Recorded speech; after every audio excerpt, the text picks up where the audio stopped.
Selamat berjumpa lagi di dalam ibadah PA hari ini.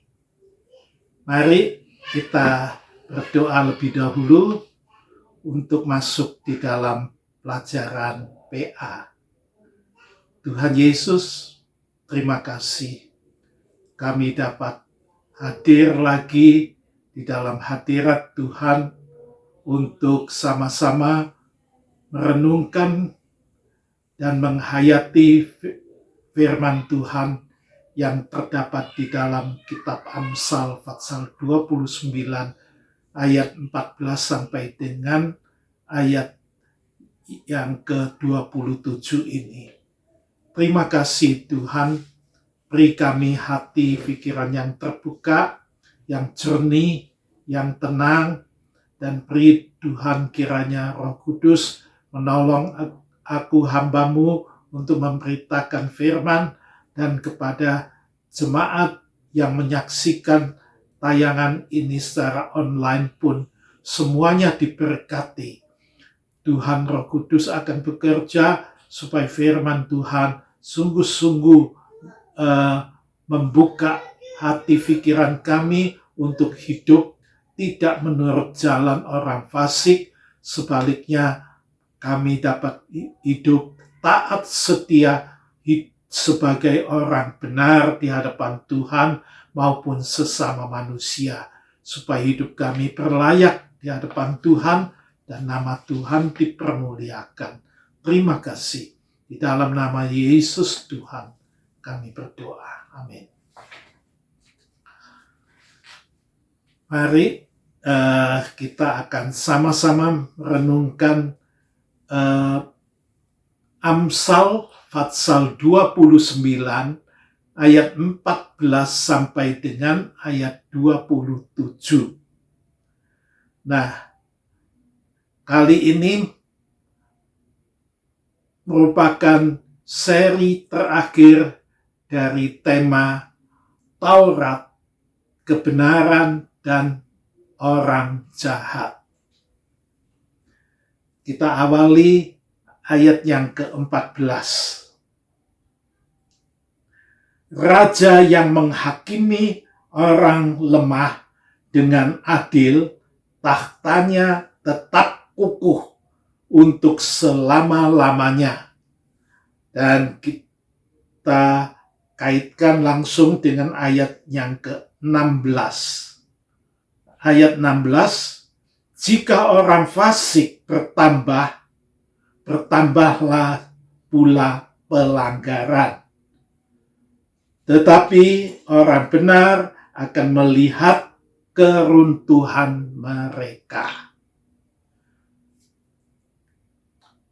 Ayat 16 ini berkata, orang fasik itu pasti melakukan perbuatan pelanggaran. Dan dikatakan, bila orang fasik bertambah, maka bertambah juga pelanggaran yang dilakukan. Nah, dan ini mengakibatkan keruntuhan mereka. Mereka akan gugur, dan orang benar akan menyaksikan kejatuhan mereka semuanya. Nah, orang fasik bertambah itu pertanda bahwa orang fasik makin berkuasa. Nah, kalau makin berkuasa, maka pelanggaran pun makin bertambah. Sedangkan sebaliknya pada ayat yang ke-14, dikatakan raja yang menghakimi orang lemah dengan adil, tahtanya tetap kukuh untuk selama-lamanya. Orang lemah ini lebih banyak bilangannya daripada orang yang kaya, orang yang berkedudukan. Orang lemah ini adalah merujuk pada rakyat. Nah, raja yang bertindak benar bertindak adil, bertindak bijak terhadap orang yang lemah, rakyat yang butuh pertolongan, maka dikatakan tahtanya tetap kukuh untuk selama-lamanya. Kerajaannya akan tetap berdiri karena didukung oleh rakyat banyak.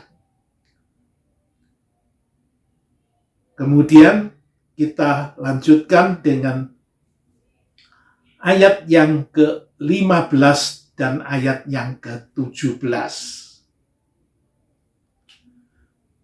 Tongkat dan teguran mendatangkan hikmat, tetapi anak yang dibiarkan mempermalukan ibunya.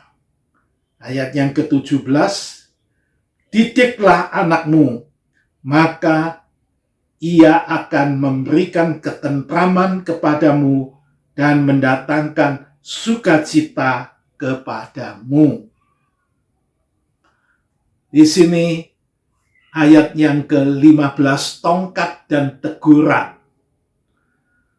Nah, ini merupakan kemudian dikaitkan dengan ayat yang ke-17, didiklah. Ini merupakan 3 serangkai yang merupakan satu kesatuan. Anak itu harus dididik. Nah, kalau dia berbuat salah, dia ditegur. Tapi kemudian kalau sesudah ditegur, dia menjadi baik, ya oke lah. Tapi kalau sesudah ditegur, dia tetap bandel, dikatakan tongkat atau rotan yang bekerja untuk dipukulkan kepada anak itu supaya dia cerah. Nah, ini rangkaian yang dilakukan orang tua kepada anak yang dicintainya. Nah, pendidikan, teguran, dan tongkat rotan itu akan mendatangkan hikmat. Buat siapa? Buat anak. Tetapi dikatakan, tetapi anak dibiarkan, ya, dibiarkan akan mempermalukan ibunya, mempermalukan orang tuanya. Nah, kalau anak itu dimanja, tidak pernah dididik, tidak pernah ditegur, tidak pernah diajar, maka dia akan menjadi anak manja yang tidak tahu batas-batasnya. Nah, pada waktunya dia akan berbuat seenak hatinya, semau gue, dan itu mempermalukan orang tuanya. Sebaliknya, kalau si anak itu mendapatkan didikan, teguran, dan ajaran yang mendatangkan hikmat, ketika dia besar, dia akan memberikan rasa tentram, damai, dan mendatangkan sukacita kepada orang tuanya. Berikutnya ayat yang ke-18. Bila tidak ada wahyu, menjadi liarlah rakyat. Berbahagialah orang yang berpegang pada hukum. Wahyu di sini dikaitkan dengan hukum. Ya, wahyu itu firman yang diberikan oleh Tuhan kepada umatnya. Pewahyuan. Dia merupakan perintah Allah. Dia merupakan firman Tuhan. Dia merupakan hukum daripada Allah. Nah, kalau wahyu ini tidak ada, maka dikatakan rakyat akan menjadi liar, tidak terkendali karena tidak ada batas, tidak tahu batas-batasnya. Nah, itulah sebabnya firman Tuhan, hukum Tuhan itu perlu diketahui, perlu diajarkan supaya rakyat dapat taat dan dalam melakukan hukum-hukum itu menjadi rakyat yang tertib, yang patuh. Demikian selanjutnya ayat yang ke-19 dan ayat 21. Ayat 19, dengan kata-kata saja seorang hamba tidak dapat diajari, sebab walaupun dia mengerti, namun dia tidak mengindahkannya. Lalu ayat yang ke-21, siapa memanjakan hambanya sejak muda, akhirnya menjadikan dia keras kepala. Nah, ini kembali. Kalau tadi bercerita tentang anak, maka sekarang ceritanya tentang hamba. Hamba kalau tidak dididik, tidak ditegur, tidak diajar, melainkan dimanjakan sejak muda, maka timbul keinginan di dalam terjemahan lain, ingin diperlakukan sebagai anak. Nah, hamba yang dimanja, dia merasa dirinya diperlakukan sebagai anak. Tetapi jangan lupa, anak yang bagaimana? Dikatakan ia akan menjadi keras kepala. Hamba yang keras kepala. Ayat yang ke-19 dengan jelas berkata bahwa seorang hamba tidak dapat hanya diajari dengan kata-kata saja, tetapi mungkin dengan teguran, bahkan dengan rotan. Nah, kenapa? Karena seorang hamba biasanya lebih bebal. Dia dikatakan walaupun mengerti, tetapi tidak akan mengerjakannya, mengindahkannya. Dia tidak menggubris kata-kata yang diberikan. Nah, lalu kita lanjutkan pada ayat yang ke-20 dan 22. Ayat 20, kau lihat orang yang cepat dengan kata-katanya, harapan lebih banyak bagi orang bebal daripada bagi orang itu. Lalu 22, si pemarah menimbulkan pertengkaran, dan orang yang lekas gusar banyak pelanggarannya. Orang yang cepat dengan kata-katanya ini digambarkan biasanya terucap keluar dari mulut si pemarah atau orang yang lekas gusar, yang mudah marah.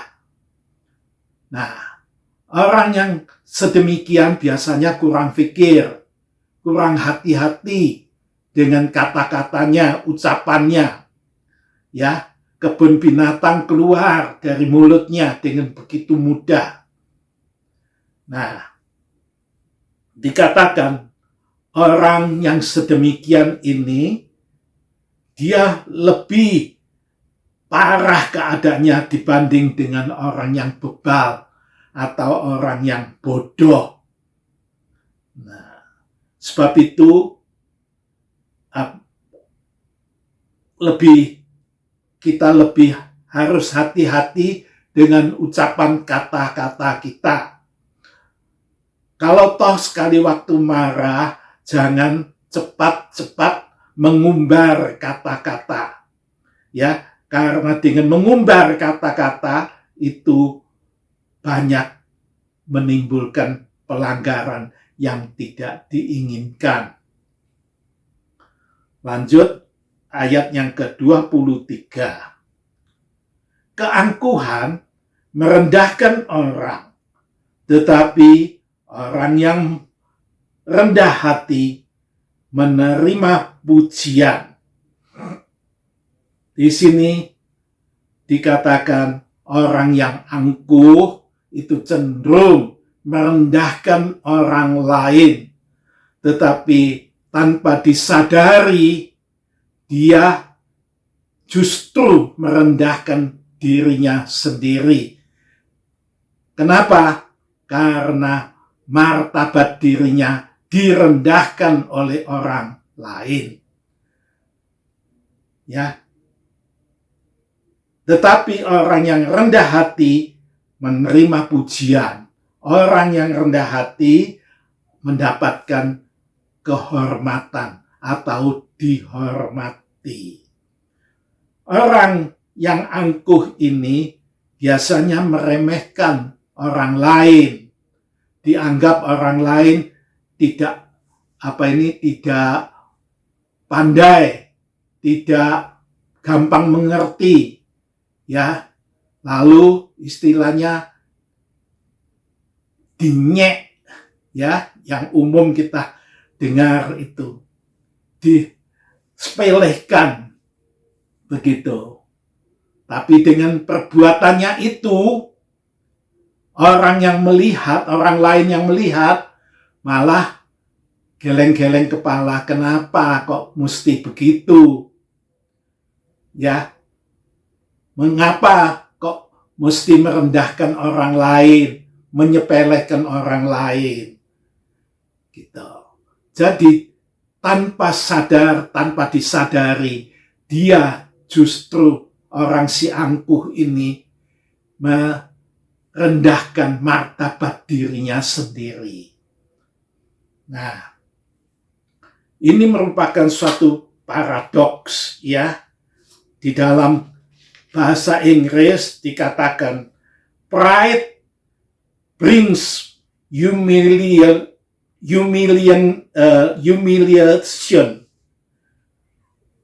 while humility brings honor. Tuh.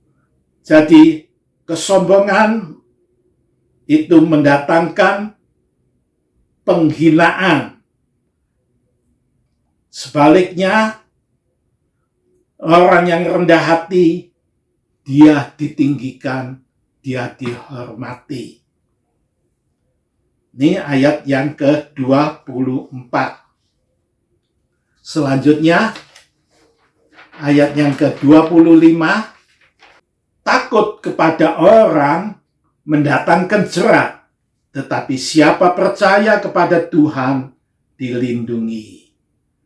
Nah, kita melihat beberapa kasus belakangan ini, ya memang amat sulit posisinya. Orang yang pangkatnya lebih rendah diperintah oleh atasannya untuk berbuat jahat, ya, menjual narkoba, yang lain untuk membunuh. Nah, karena takut, ya, mereka melakukan hal itu. Tetapi kita melihat akibatnya, itu justru mendatangkan jerat bagi dirinya sendiri. Memang posisi ini sangat sulit, ya, amat sulit. Tetapi itulah yang terjadi. Nah, kemudian siapa percaya kepada Tuhan di dalam keadaan yang kejepit itu, kalau dia menyerahkan diri kepada Tuhan, Tuhan akan bertindak untuk melindunginya dan menyelamatkannya. Ayat yang ke-26. Banyak orang mencari muka kepada pemerintah, tetapi dari Tuhan orang menerima keadilan. Ini tentunya yang dimaksud pemerintah atau penguasa yang bebal, ya, yang orang fasik yang memerintah.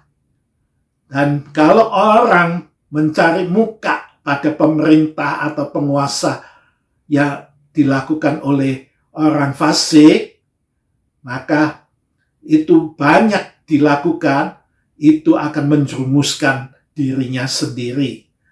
Tetapi kalau berharap kepada Tuhan, dikatakan dia akan mendapatkan keadilan, pembenaran. Ya. Ayat yang ke-27. Orang bodoh adalah kekejian bagi orang benar. Orang yang jujur jalannya adalah kekejian bagi orang fasik. Ini kembali paradoks, ya. Orang benar dan orang fasik. Ya. Orang bodoh di sini di terjemahan lain dikatakan sebagai orang fasik. Adalah orang fasik adalah kekejian, kejijikan. Ya. Kejijikan, kebencian dari orang benar. Orang benar tidak senang dengan jalan hidup orang fasik. Sebaliknya, orang jujur, orang yang jalannya lurus, tulus, itu juga tidak disenangi oleh orang fasik. Tidak ada titik temu di antara mereka. Inilah yang kita pelajari dari ayat 14 sampai dengan 27. Nah, kemudian saya akan rangkaikan apa yang sudah kita pelajari selama 3 sesi ini dengan Mazmur Fatsal 1 ayat pertama sampai dengan ayat yang ke-6. Seperti pada awal pertama saya mengemukakan bahwa kitab Mazmur membagi manusia menjadi 2 golongan. Orang fasik dan orang benar. Lalu kita sekarang coba melihat, ya, kita sudah pelajari dari Amsal Fatsal 28 sampai 29 tentang orang fasik dan tentang orang benar. Sekarang kita coba melihat apa yang ditulis di dalam Mazmur Fatsal 1 ini tentang orang fasik lebih dahulu. Ayat yang keempat dikatakan dia akan seperti sekam yang ditiup angin. Ya, gampang karena orang fasik ini tidak mempunyai pendirian yang teguh, kuat. Ya, tidak mempunyai dasar, tidak mempunyai akar yang benar. Ya. Jadi juga dia tidak punya iman yang kokoh. Ini orang fasik. Dia kalau tertiup angin digambarkan sebagai seperti sekam yang ditiup angin. Tidak punya pendirian, tidak punya akar, tidak punya iman yang teguh, gampang goyang, gampang tertiup ke sana ke sini.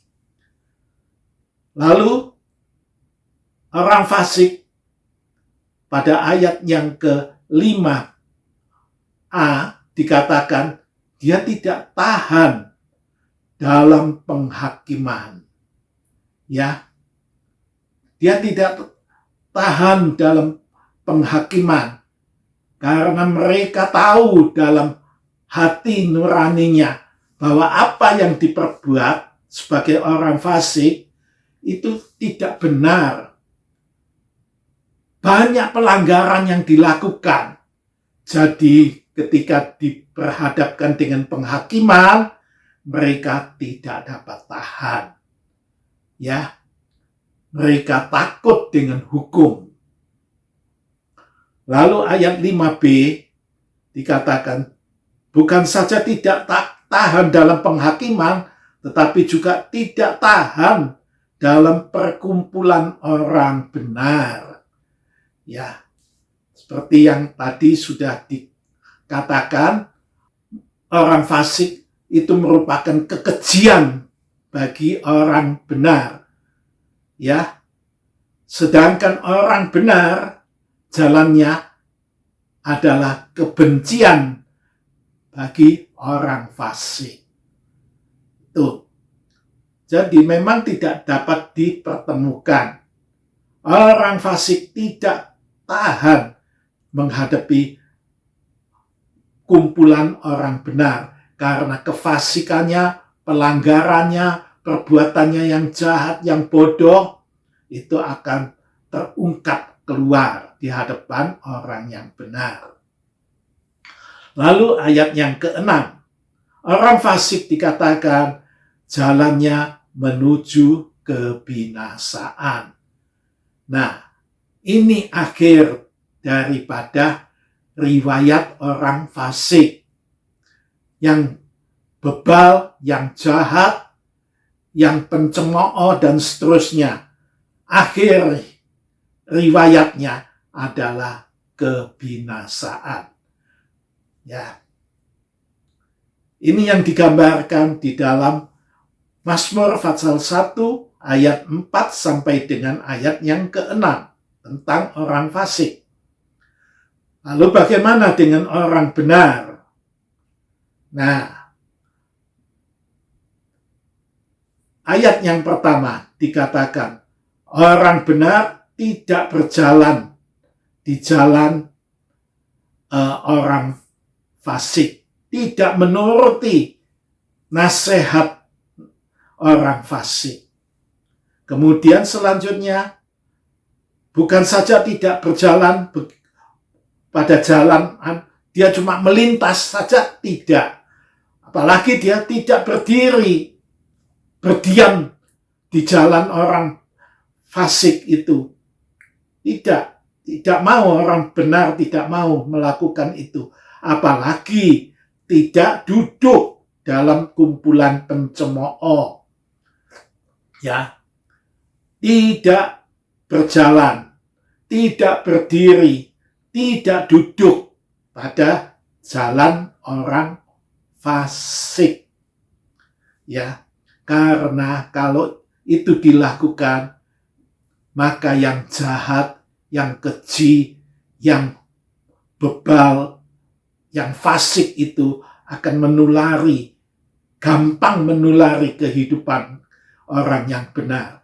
Mereka yang benar, yang bijak, tidak mau berjalan, tidak mau berdiri, tidak mau duduk pada jalan orang fasik. Tidak akan menuruti nasihat orang fasik. Jadi yang negatif, dari sisi negatif dari orang fasik tidak mau dilakukan oleh orang benar. Lalu sisi positifnya, ayat yang kedua, kesukaannya orang benar itu kesukaannya adalah Taurat Tuhan. Kesukaannya adalah hukum Allah. Kesukaannya adalah perintah Allah. Kesukaannya adalah firman Allah. Dan dikatakan orang benar merenungkan Taurat itu, firman itu siang dan malam, supaya tidak terlupakan, supaya tidak ada yang terlewatkan firman itu dari hidupnya. Nah, dia akan dibentuk sebagai orang yang sungguh-sungguh benar hidupnya di hadapan Tuhan oleh firman Tuhan. Nah, kalau orang benar, dia menghindari jalan hidup yang negatif yang dilakukan oleh orang fasik. Kemudian orang benar secara positif, dia melakukan kesukaannya adalah Taurat Tuhan dan merenungkannya siang dan malam.